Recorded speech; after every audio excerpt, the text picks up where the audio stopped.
Hello, dear children. Today we will start with our next chapter, that is chapter 5, Upthrust in Fluids, Archimedes Principle and Flotation, that is from ICSE class 9 Physics.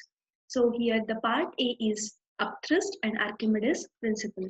So let's understand about upthrust, or that is nothing but Bion Force. So what is this Bion Force? We already studied about thrust.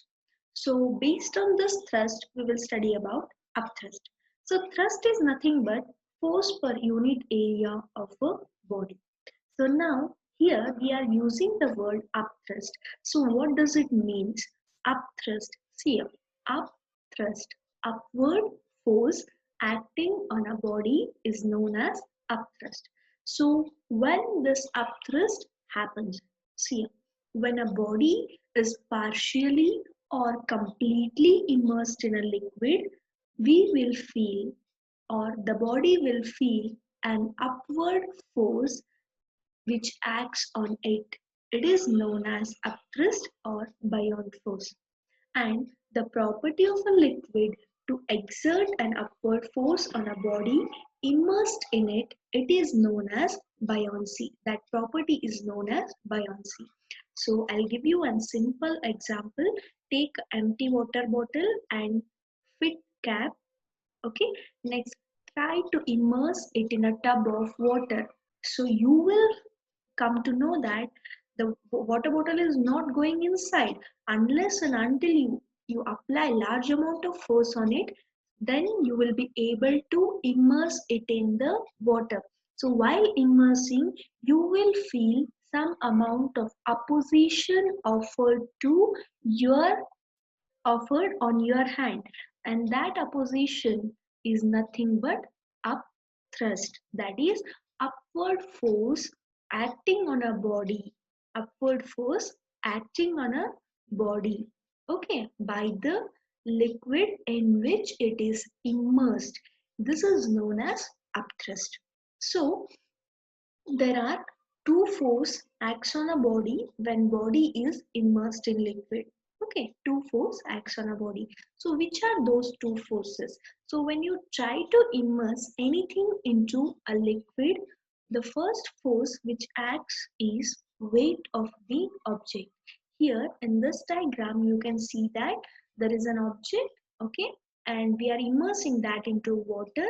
So here the weight of the body itself is the first force, and when we try to immerse this body in water, so an upward force is exerted by the liquid in which we are immersing the object, and this upward force is known as upthrust. So basically when a body is immersed in a liquid, two force acts on it, that is first one weight of a body and second one the upthrust.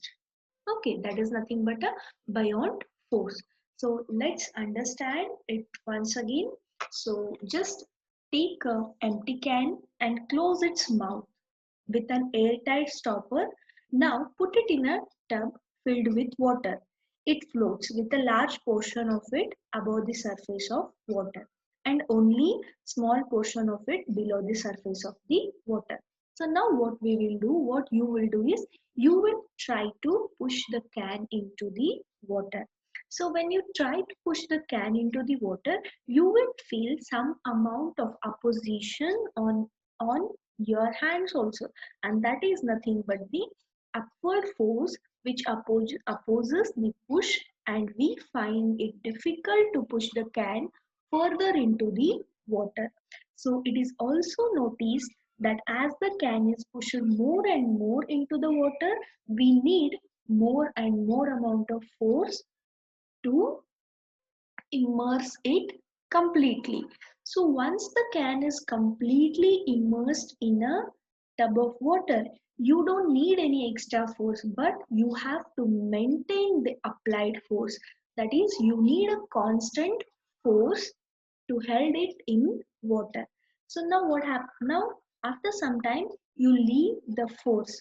Okay, you leave the force, that is you take off your hands. Now you will observe that the can bounces back to the surface. The can bounces back to the surface. Okay, this bouncing back of the can, okay, is due to the upward force acted by the liquid on the object, that is nothing but on the can. Okay. Now, second, one more example we will take, that is pushing a cork into water.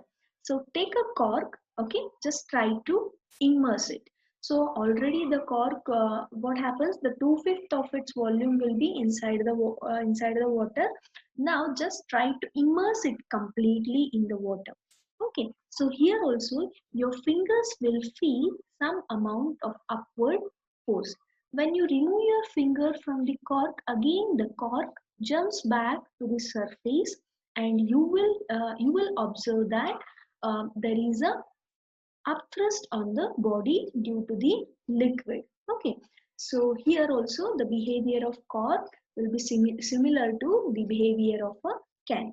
Now, when a cork or can, when they are put in the tub of water, two forces acts on it. First one is the weight of these objects itself, and second one is the upthrust. Okay, so basically there are two forces.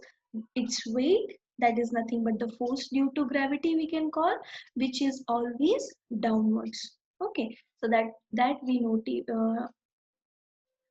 that we write it as W. Next one, the upthrust, that is FB. Okay, due to water which pushes the can or cork upwards. So it floats in the position when two forces become equal in magnitude. So now we know that there are two forces acting. First one is upthrust, that is upward force, and second one is weight of the body. So when the body floats, maybe weight of the body is equal to the upthrust. Okay, that is the reason. Imagine weight of the body and upthrust both are equal, that is the reason the body is floating. Or else the upthrust is greater, that is the reason the body is floating. Okay, in both the cases what happens, the body will be floating. Okay, now as the can or cork is pushed more and more inside the water, the upthrust exerted by the water on it increases and become maximum when it is completely immersed in a water. So when the cork or can is completely immersed in a water, the upthrust will become maximum. The upthrust will become maximum. Okay, so this maximum upthrust is F dash B. Maximum upthrust is F dash B. Okay, so next we will feel, okay, this upthrust is also present in gases also. Okay, like liquids, upthrust is present in gases also. Here also in our surrounding we have upthrust due to air. Upthrust due to air. Okay, but we will not feel that upthrust because our body weight is much greater than that of the upthrust of the air. So now there are conditions for a body to float or sink in a fluid. There are conditions, okay, for a body to float or sink in a fluid. First condition is F dash B is smaller than W. F dash B is the maximum upthrust, it is smaller than W. So here just imagine, okay, just think, use your common sense. When weight of the body is greater than the upthrust, what happens? Definitely the weight is more, so the body goes and settles down. Okay, the body goes and settles down because weight is more, so body is going and it is settling down in the liquid. Now in the second condition, okay, so here in this condition the body will sink. When F dash B is smaller than W, the body will sink. And now the second condition, F dash B is greater than W. See here, F dash B is greater than W. So what does it mean? So weight of the body is there, weight of the liquid is also there. So now just a minute, I'll show you. Okay, so here what is happening? Weight is acting. Okay, so it is the direction of weight, it is the direction of upthrust. Okay, so here it is shown. This is upthrust and this is weight. Now, this upthrust is greater than the weight. So what happens? It tries to push it above and above. So that is the reason what happens, the body will float. That is the reason the body will float. If F dash B is greater than W, okay, the body will float partly immersed with only that much part of it inside liquid. The upthrust due to which becomes equal to the weight of the body. Okay, see here. What is happening? Here, upthrust is greater than that of weight. That is the reason the body is floating. Next.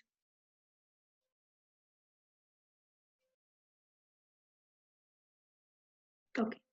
Here, F dash B is equal to W. F dash B is equal to W. So in this case, both forces are equal. Both forces are equal. When both forces are equal, what happens? Again, the body will float. Again, the body will float. See here. If F dash B is equal to W, the body will float with whole of it just immersed inside the liquid. Whole of it just immersed inside the liquid. Whole body is being immersed in the liquid, but still the body is floating. The body is not sinking. The body is floating because both forces are equal. Both are trying to push each other. So when both are equal, what happens? The body will float with whole of it just immersed inside the liquid. This is about the condition for a body to float or sink. Now, there's one more thing I just want to tell you. Okay, so unit of upthrust. So upthrust is nothing but force, and the SI unit of force is Newton. Therefore, the SI unit of upthrust is also Newton.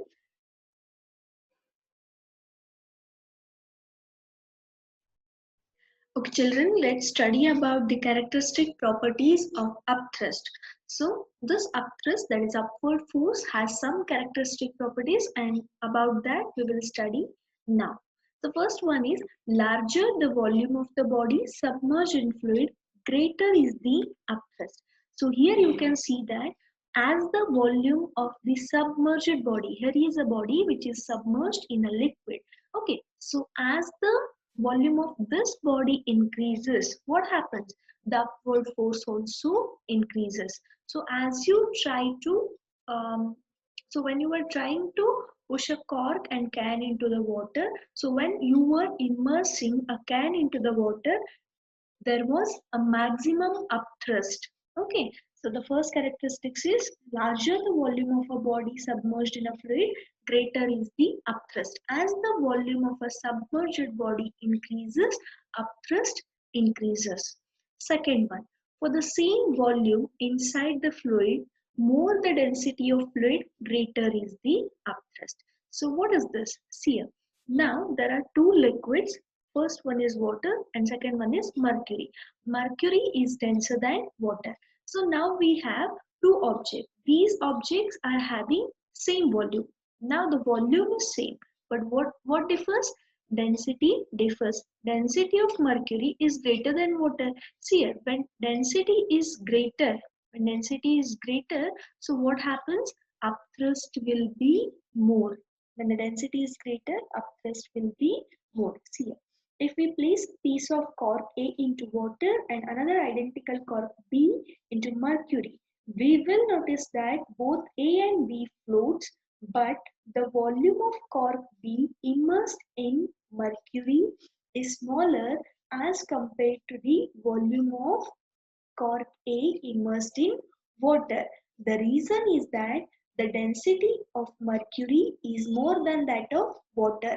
Now, if we want to immerse cork B in mercury to the same extent as the cork A in water, then we need some additional force. Okay, to immerse that cork B into the mercury.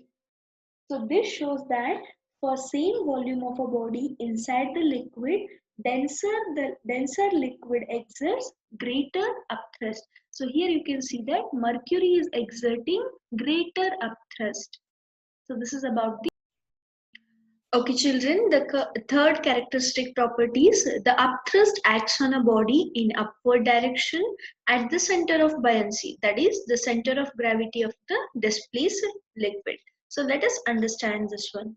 So upthrust acts on a body. We know that there is upthrust on a body when the body is immersed completely or partially in any fluid. Okay, so now where does upthrust acts?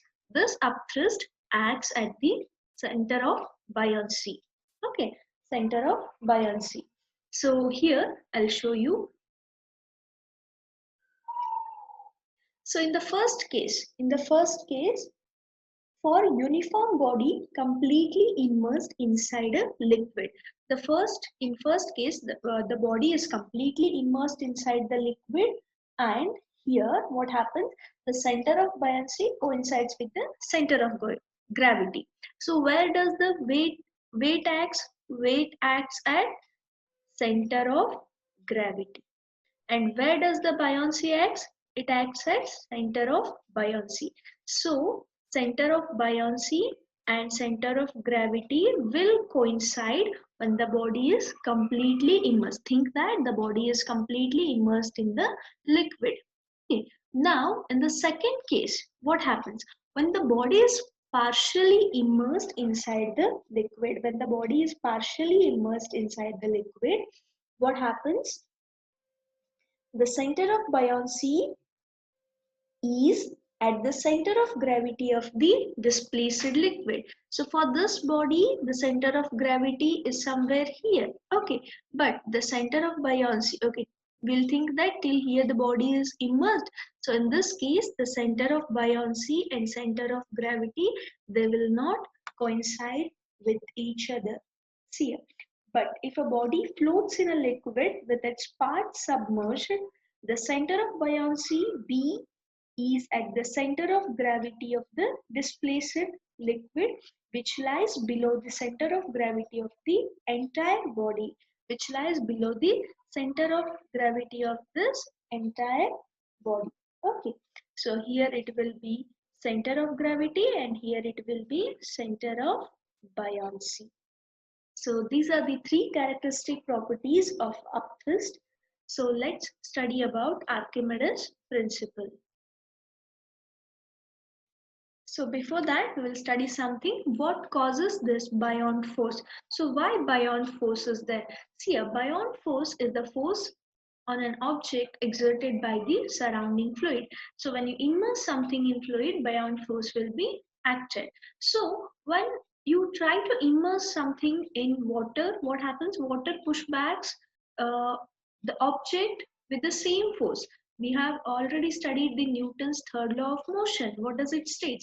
For every action, there is equal and opposite reaction. So an object is pushing the water in the downward direction, okay, based on its weight. So what does the liquid has to do? What does the fluid has to do?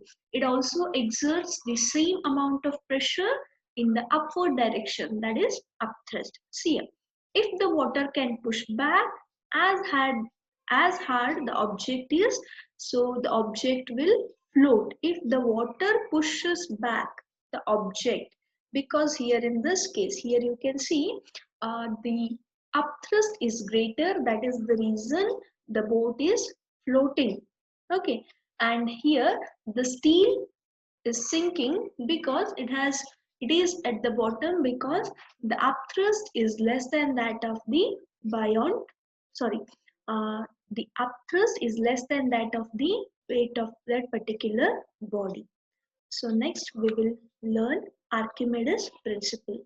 So what is Archimedes principle? See here, Archimedes principle states that when a body is completely or partially immersed in a liquid, it experiences an upthrust. We all know that when a body is completely immersed, completely or partially immersed in liquid, the body experiences an upthrust, that is an upward force. So this upward force is equal to weight of the liquid displaced by it. So when you try to push something inside the liquid, okay, so some amount of water will be displaced, some amount of water will be displaced or liquid will be displaced. So whatever the upthrust is there, the same amount of liquid will be displaced by it. So let's understand here. Okay, so here you can see that the weight of this particular object is 5 kg, and here is a Eureka can. So till the mouth of Eureka can, the liquid is water is filled. Now what we will do, we will immerse this 5 kg weight in the water. So when we immerse 5 kg weight in water, so what happens? Some amount of upthrust. I'll show just a minute. Okay, some amount of upthrust will act on this 5 kg weight. Now there is no upthrust. Okay, but now what we will do, we will immerse this body into water. So when we immerse this body into water, some amount of water will come out from this Eureka can. You might have experienced this one. So here you can see that 2 kg of water has come out from this Eureka can, and this 2 kg of water is nothing but the upthrust by the liquid, upthrust on the object. Here, according to Archimedes principle, it states that when a body is immersed partially or completely, here the body is completely immersed in the liquid. Okay, so it experiences an upthrust. Yes, there is an upthrust. How much is the upthrust? This upthrust is equal to the liquid displaced by it. This upthrust is equal to the liquid displaced by it. So this is about Archimedes principle. Okay, so here we will finish with our first part, and in the next video we will discuss about the second part from this chapter. Okay children, take care. Bye bye. Thank you.